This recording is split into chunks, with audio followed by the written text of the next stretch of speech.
શું છે ભગવાન શિવના પશુપતિનાથનું રહસ્ય? શિવ રહસ્યમાં હું બંસી દવે આજે વાત કરીશું પશુપતિનાથ રહસ્ય વિશે।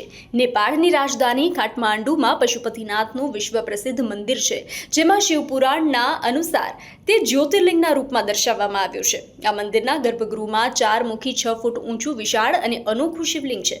પશુપતિનાથ મંદિર સ્થિત આ શિવલિંગના આ 4 મુખોને 4 ધર્મો અને હિન્દુ ધર્મના 4 વેદના ચિહ્નના રૂપમાં વર્ણિત કરવામાં આવ્યું છે। એટલું જ નહીં, પરંતુ તેના નામ પણ અલગ અલગ છે। આ શિવલિંગ પર પૂર્વ દિશા તરફ બનેલા મુખને તત્પુરુષા અને દક્ષિણને અઘોરા, ઉત્તરને વામદેવ તથા પશ્ચિમ દિશાવાળા મુખને સાધ્યો જટાના નામથી ઓળખવામાં આવે છે। વેદોના અર્થઘટનમાં પશુ શબ્દ બંધનનો સંકેત આપે છે।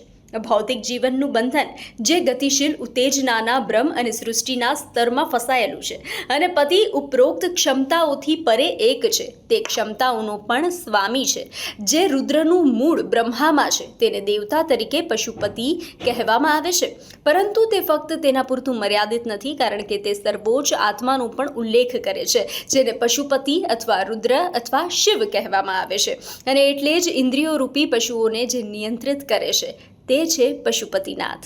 અને એટલે જ આદિગુરુ શંકરાચાર્યજી કહે છે, પશુનામ પતિમ પાપનાશમ પરેશમ ગજેન્દ્રસ્ય કૃત્યમ વસનામ વરેણ્યમ જટાજૂટ મધ્યે સ્ફુરત ગાંગવારિમ મહાદેવમેકમ સ્મરામિ સ્મરારિમ।